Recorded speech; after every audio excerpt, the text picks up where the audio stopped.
Assalamualaikum warahmatullahi wabarakatuh. Baiklah, di video kali ini saya akan mempresentasikan tentang skema klasifikasi arsip.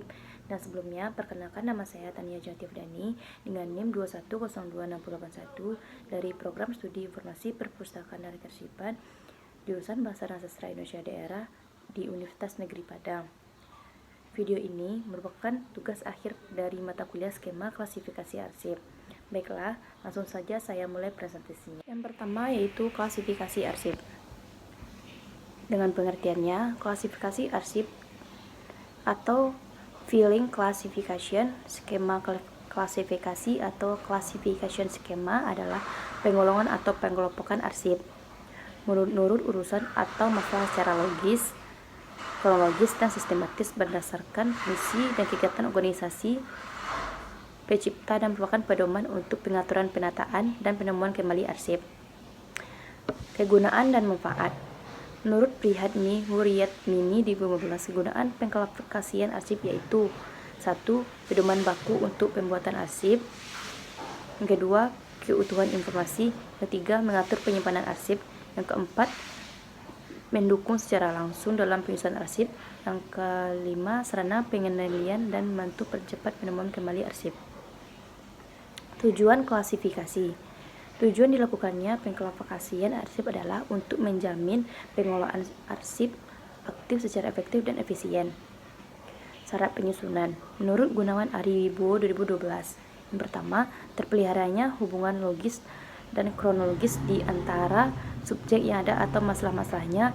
Yang kedua, harus mencerminkan luas lingkup proses tahapan-tahapan kegiatan organisasi yang bersangkutan harus sesuai dengan masalah yang benar-benar terjadi dan melaksanakannya.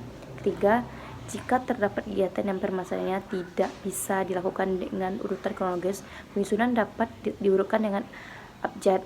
Yang keempat, harus terdapat hubungan logis dan urutan kronologis yang membentuk skema klasifikasi. Yang kelima, skema klasifikasi harus disusun secara berjenjang atau bertingkat, mulai dari masalah pokok atau primer, submasalah atau sekunder, dan submasalah tersier.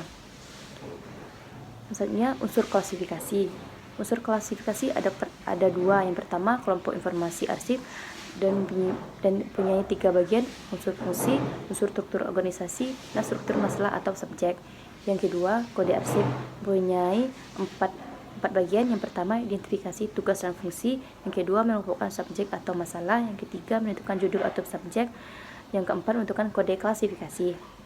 Maksudnya cara penyusunan dalam klasifikasi arsip. Yang pertama, lakukan analisis fungsi organisasi untuk mengetahui arsip apa yang tercipta dalam suatu fungsi organisasi. Yang kedua, klasifikasi disusun berdasarkan masalah yang mencerminkan fungsi dari kegiatan organisasi. Yang ketiga, klasifikasi disusun secara berjenjang dengan menggunakan prinsip perkembangan dari umum ke khusus yang terdiri atas pokok masalah, submasalah, dan submasalah. Yang keempat, setelah penyusunan klasifikasi, kode klasifikasi ditambahkan untuk mempermudah penyebutan. Maksudnya indeks arsip. Dengan pengertian indeks adalah selanjutnya pengertian indeks. Indeks adalah tanda pengenal berkas atau judul bekas. Dan menurut Reid and Ginn, mengindeks adalah menentukan filing segmen atau nama arsip yang disimpan dalam urutan yang mengikuti sistem tertentu. Penulisan indeks. Kegiatan mengindeks adalah pemberkasan arsip dapat berupa nama orang, nama organisasi, nama wilayah, nama benda, nomor, dan subjek atau masalah. Penulisan indeks nama orang dapat dilakukan dengan 2 cara, yaitu strike order dan indexing order. Syarat penyusunan. Menurut Gunawan Ariwibowo 2012, terpeliharanya hubungan logis dan kronologis di antara subjek yang ada atau masalah-masalahnya. Yang kedua, harus mencerminkan luas lingkup proses tahapan-tahapan kegiatan organisasi yang bersangkutan harus sesuai dengan masalah yang benar terjadi dan dilaksanakan. Yang ketiga, terdapat kegiatan permasalahannya tidak bisa dilakukan dengan urutan kronologis, penyusunan dapat diurutkan dengan abjad. Keempat, harus terdapat hubungan logis dan urutan kronologis yang membentuk skema klasifikasi.